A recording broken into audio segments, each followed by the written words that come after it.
Hello students. तो आज हम नेक्स्ट प्रॉब्लम सॉल्व करने वाले हैं काइनेमेटिक्स ग्रेविटी का। And thanks to all viewers. अब तक टोटल व्यूज़ 400 के पार हो चुके हैं। एंड चलो अभी हम नेक्स्ट प्रॉब्लम हम सॉल्व करते हैं अबाउट काइनेमेटिक्स ग्रेविटी। तो देखिए यहाँ पे students, a body is dropped from height x, मतलब यहाँ पे हमें हाइट कितना मिला है, x मिला है, capital X। And now it reached the ground in 10 second, मतलब हमें यहाँ पे t मिला है 10 second. What is the velocity, velocity भी हमें फाइंड आउट करनी है। When it is touching the surface of the earth what is x, और हाइट की जो वैल्यू है वो भी हमें फाइंड आउट करनी है। तो चलो फाइंड आउट करते हैं। We also know about that v is equal to g into T, और यहाँ पे g हम 10 लेने वाले हैं क्योंकि पिछले प्रॉब्लम से हमने देखा था g की वैल्यू 10 मल्टीपल बाय t, तो t यहाँ पे कितना है, 10 है। तो यहाँ पे सिंपली 100 मीटर पर सेकेंड हो जाता है। और उसके बाद इसका कैलकुलेशन मैं आपको मीटर पर सेकेंड में भी करके दिखाऊंगा यूनिट की वैल्यूज़ यूज़ करके। सपोज जी का यूनिट है मीटर पर सेकेंड स्क्वायर, तो यहाँ पे 10 मीटर पर second square multiple bye T, 10 second. तो यहाँ पे देखो स्टूडेंट्स, ये सेकेंड स्क्वायर और ये सेकेंड कैंसिल हो जाता है, तो सिंपली यहाँ पे कैलकुलेशन क्या आ जाता है, 100 मीटर पर सेकेंड। तो उसके आगे हमें हाइट निकालनी है x, मतलब एच का फॉर्मूला जो है 1/2 जी टी स्क्वायर। तो सिंपली यहाँ पे g की वैल्यू 10 लेनी है और t already they are given to us 10 का स्क्वायर करेंगे, यहाँ पे 2 5 are 10, 5 मल्टीपल बाय 100, 10 का स्क्वायर 100। तो यहाँ पे हमें मिल गया अब हमारा answer, h is equal to 500 metre. This is our height. तो चलो अभी हम नेक्स्ट हमारा प्रॉब्लम सॉल्व करते हैं। When a body is dropped from a height 20 metre. Okay, तो यहाँ पे सपोज ये हाइट है हमारी और ये कितना है, 20 मीटर है। यहाँ से एक ऑब्जेक्ट हमने नीचे फेंका है या फिर वो ड्रॉप हुआ है। Okay, then what is the velocity at 10 metre after the body dropped, मतलब ये 20 मीटर से हमें नीचे तक दिया है, ये भी हाइट है, बट उन्होंने क्या पूछा है, देखिए अगर वो 10 मीटर से अगर वो 10 मीटर से नीचे आ रहा है तो उस हाइट पर उसकी वेलोसिटी कितनी होगी, ऐसा क्वेश्चन है। कई बच्चों को यहाँ पे कन्फ्यूजन होता है, बट सिंपली मैं आपको बताता हूँ, यहाँ पे एच आप 10 मीटर लेना है आपको। ओके, 20 मीटर से वो नीचे आ रहा है, but what is the velocity from height 10 metre, ऐसा क्वेश्चन है। तो सिंपली हमारा जो फॉर्मूला है वो हम यूज़ करेंगे वेलोसिटी का, equation number 3, v is equal to under root 2gh। g की वैल्यू उन्होंने 10 ऑलरेडी दी है और h हमारा 10 है, तो ये सिंपली क्या हो जाएगा, 2 मल्टीपल बाय 100। 2 का स्क्वायर रूट बाहर नहीं जा सकता, मतलब निकलता नहीं है, बट निकलता है, बट वो सिंपल फॉर्म में हमें चाहिए, तो हम क्या करेंगे, 100 का स्क्वायर रूट निकालेंगे। सिंपली 100 का स्क्वायर रूट 10 होता है, अंडर रूट 2, तो इतना सेकेंड्स टाइम लगेगा।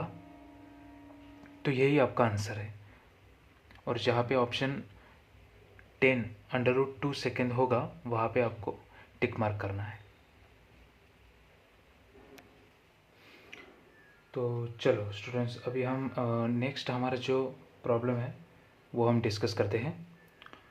Problem number 5, a ball released from certain height h, एक सर्टन हाइट से एक बॉल रिलीज हुआ है towards the ground, reaches the ground in time t, capital T। इसका जो टोटल टाइम है वो कैपिटल T उन्होंने बताया, where it will be from the point of release at time 5t/6। अगर उसका टाइमिंग 5t/6 अगर होगा तो उस टाइम उसकी हाइट कितनी होगी, ऐसा क्वेश्चन है स्टूडेंट्स। तो चलो हम शुरू करते हैं। इसके लिए हम यूज़ करेंगे हमारा formula h is equal to 1/2 GT²। Okay, और फर्स्ट जो हमारा है, फर्स्ट केस जो कि ये है वो पहले हम देखेंगे। h is equal to 1/2 G capital T², क्योंकि उन्होंने ऑलरेडी बोला है टाइमिंग कैपिटल T लेना है हमें। ओके चलो, तो उसके हिसाब से कैपिटल T² की हम अभी वैल्यू निकालते हैं for the finding of height of the second case. चल, तो 2 को यहाँ पे भेजेंगे, G डिवाइडेशन में चला जा चुका है T², तो इस तरीके से हमें T² की वैल्यू मिल जाती है।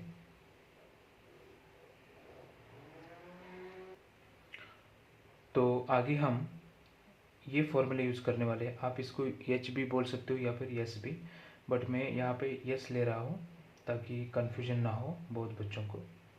1/2 यहाँ पे GT², s is equal to UT plus 1/2 GT²। ये हम यूज़ कर रहे हैं for that finding that height और distance from the surface of earth. तो चलिए यहाँ पे देखते हैं अभी।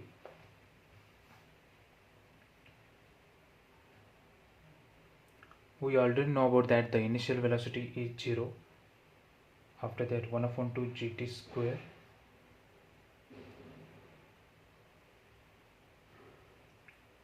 और यहाँ पे उन्होंने जो टाइमिंग दिया है सेकंड केस में, वो टाइमिंग अभी हमें लेना है। क्या दिया है उन्होंने, तो यहाँ पे देखिए एट टाइम 5t/6, ये हमें टाइमिंग लेना है अभी। तो यहाँ पे पुट करेंगे इस वैल्यूज़ में 5t/6 bracket square.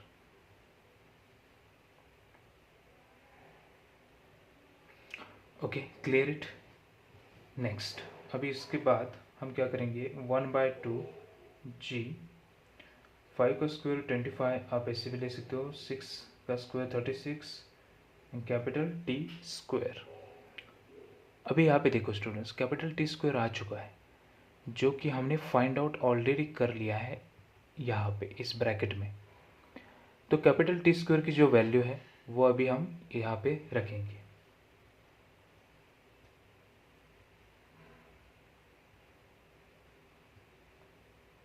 To H by G, G gets cancel and 2 also cancel, और यहाँ पे सिंपली यस आप लिख सकते हो, कन्फ्यूजन ना हो इसलिए मैंने लिया है 25/36 इंटू h। ये आपका आंसर है। इसको अलग वे भी में हम लिख सकते हैं, कैसे, 5/6 ब्रैकेट स्क्वायर इंटू h। तो ये आपका आंसर हो चुका है। तो हमारा जो नेक्स्ट प्रॉब्लम है स्टूडेंट्स, ये थोड़ा सा अलग है थियोरेटिकल वेव्स में, and by the using the equations we have to solve this. तो प्रॉब्लम क्या है देखिए, for a freely following body initial velocity क्या होता है, एक्सेलरेशन क्या होता है, वेलोसिटी फाइनल वेलोसिटी क्या हो सकती है, और टाइम फाइनल टाइम क्या हो सकता है, ये सभी हम देखेंगे। For a freely falling body, freely falling body मतलब क्या, एक ऑब्जेक्ट है वो towards the centre of the earth attract हो रहा है, towards the centre of the earth attract हो रहा है. On that object only and only gravity is act, nothing any forces are acted on that object, or nothing any forces acted against to the gravity also. मतलब air resistance या फिर कौन सा भी force हमने उसके अगेंस्ट एक्ट नहीं किया है. चलो, तो उसे ही बोलते हैं फ्रीली फॉलिंग बॉडी. चलो, तो ये जीरो होता है, मतलब कुछ भी नहीं होता. Air resistance. Initial velocity means u is a zero when that object is falling from certain height. at that time initial velocity zero होती है. एक्सेलेरेशन मतलब एक्सेलेरेशन ड्यू टू ग्रेविटी, वो पॉजिटिव हो जाती है क्योंकि वो नीचे की तरफ आ रही है.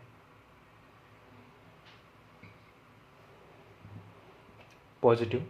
उसके बाद third one velocity, final velocity निकालने के लिए हम यूज़ करेंगे हमारा थर्ड इक्वेशन ऑफ मोशन. कौन सा, v² minus u² is equal to 2gh. तो इसके हिसाब से v² ये जीरो हो जाएगा क्योंकि इनिशियल वेलोसिटी जीरो है. 2gh, v is equal to √2gh. अगर हमें हाइट पता है तो हम वेलोसिटी उसकी निकाल सकते हैं. g ऑलरेडी वी नो 9.8 और 10. और फोर्थ वाला है timing when the reaching to the ground. तो ये हम कहाँ से निकालेंगे, हमें पता ही है. जो फॉर्मूला है हमारा हाइट का, उससे हम निकाल सकते हैं. h is equal to